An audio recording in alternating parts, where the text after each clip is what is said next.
i savremenih, sada novih, mladih pisaca naših. Radit će pored mene i Filip Gajić i Saša Gabrić, koji godinama već u KPGT-u rade. Zbog toga ne mogu da rade na drugim stranama, ali šta ostaje nego da rade. I pored toga što su vrlo uspješni reditelji, kada urade nešto, i dalje ih prati ta kob saradnje sa mnom i sa KPGT-om, tako da teško dobijaju mogućnost da profesionalno rade van KPGT-a. Sve je na vreme ponešto, ali retko. Tako da očekujemo da i bude i mlađih reditelja sa nama, ima ih koji već sarađuju sa nama i koji će polako dobiti svoju šansu i mogućnost, kao i desetine reditelja pre njih. Manje više svi današnji reditelji u Hrvatskoj ili u Sloveniji, pa mnogi u Beogradu su počeli u KPGT-u. Neki se toga rado sećaju, a neki prećutkuju.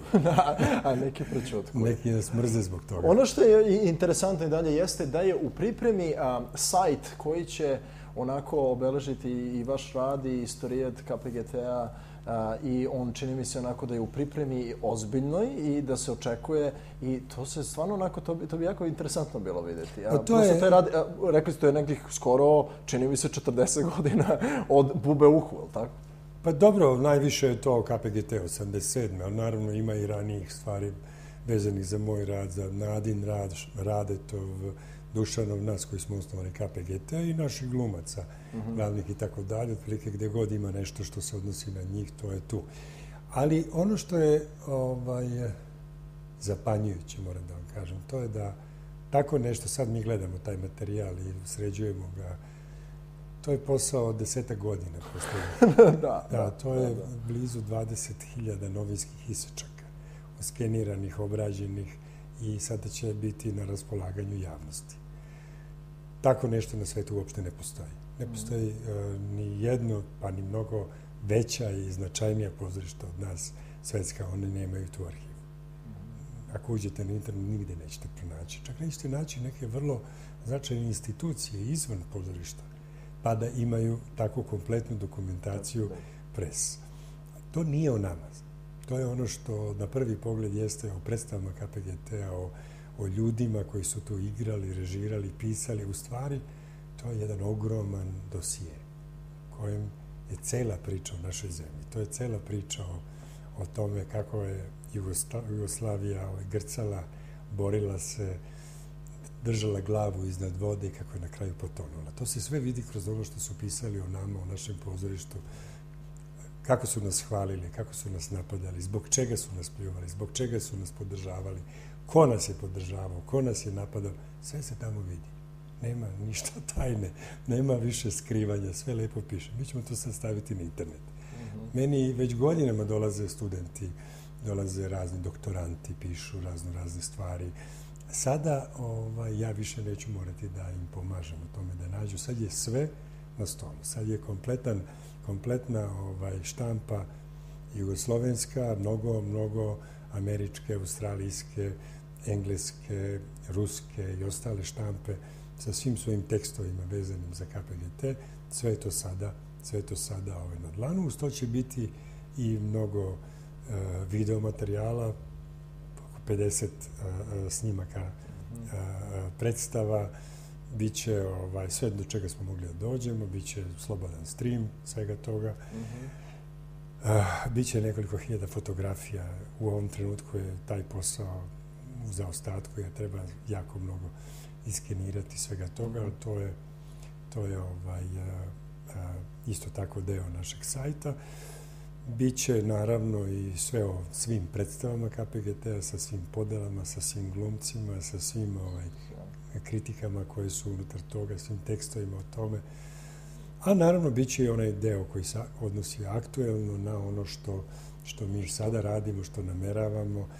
Biće i deo koji će se odnositi na naša razna pozorišta u Ljubljani, u Subotici, u Zagrebu, u Splitu, tamo gdje smo radili, tamo gdje je KPGT bio, do Šećerane, koja je opet predmet svakodnevne borbe, jer da li ima nekih ljudi koji hoće to da sruše sve, da sagrade neke skupe stanove, da nas izbace iz tamo, da nam ukinu struju, da nam ukinu vodu, da šalju šefove navijačkih grupa sa bezbol palicama da nam razbijaju stakla.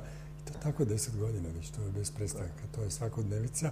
A pritom imamo celu beogradsku pozorišnu zajednicu koja uživa, posmatra sve to i čeka da vidi kad ćemo da crknemo. Da. Prosto rečeno, možda grubo, ali istinito. Ali istinito, da.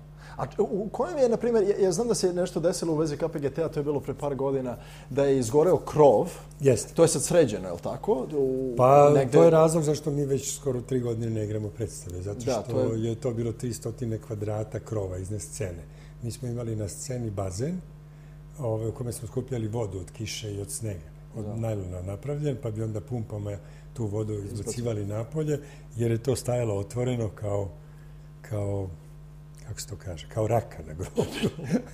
Ali potpuno neverovatno, to sam htio da kažem, potpuno neverovatno da ljudi iz Skupštine grada ili neko ko... A ne, oni hoće da se to ukine što pre, da to nestane. To nije, nema tu, mi očekujemo pomoć, niti ima ko da nam pomogne. Ali nije u interesu grada da ima jednu instituciju koja je takva, koja daje mladim ljudima, sigurno do 50-60 mladim ljudi daje šansu da rade. Nije.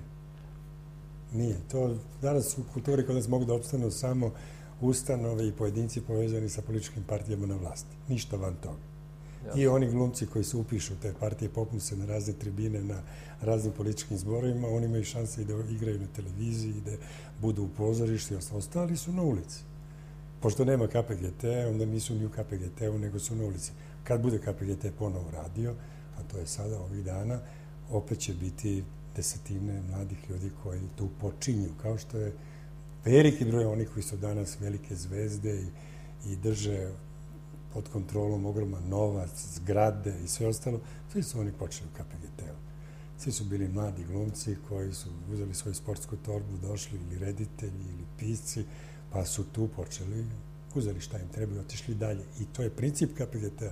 Ništa mi njima ne zameramo. Jedino ne volimo kad nas napadaju i pljuju da sakriju svoju KPGT-ovsku prošlost. Jasno. Ne, ali prosto mi je nevjerovatna ta priča da mnogi mladi ljudi koji su došli tamo, od reditelja, glumaca, dobijali su šanse da pokažu i da vide šta znaju i kakav talent imaju i tako dalje. Ne samo to, nego su učili. I učili, naravno.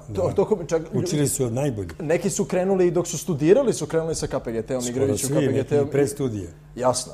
Sad me zanima, stvarno taj odnos, kakve veze ima da li je KPGT, da li je ovo ili ono, to je institucija i pozorište koje bi zaposlilo i radilo bi gomila mladih ljudi od reditelja, glumaca, dramaturga, plesača i ne znam čega. I ja ne vidim, prosto mi je interesantno zašto nema takve interesovanja u Ministarstvu kulture, u Skupštini grada koji mogu da poguraju tako neko jednom projektu. Zato što je to prosto tako. Nije to ništa novo. Da li je sve politika? To me zanima. Nije samo to. Nije samo da je sve politika, nego sve je određena vrsta politike.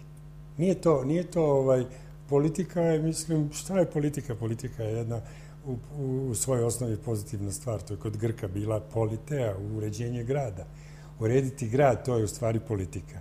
A ovo što je kod nas politika, to je imati moć, tlačiti druge, otimati za sebe novac, otimati razne stvari, lagati u novinama i tako dalje. To je tradicija naše politike. Nije to sada, nije od pre 10, nije od pre 15, nego od pre 100 godina. To je uvek tako bilo kod nas. Tako da ta politika vrlo retko postane ono što treba da bude. To što bi ti voleo po ovome što pričaš da bude, da se grad uređuje, da se vodi računa o koristi grada. Ovdje se vodi računa o koristi pojedinih ljudi koji gledaju da uz retoriku, lepe reči, uz vruće parole ili uz politički korektan govor obezbede za sebe ono što im treba. Pa ako nisu dovoljno talentovani, onda bar imaju dobre veze i dobro se laktaju, pa će biti direktori pozorišta, pa će režirati, pa će zarađivati novac, pa neće dati drugima da rade i tako dalje. Ja ih samo gledam. Smatram, čudom se čudim u čemu je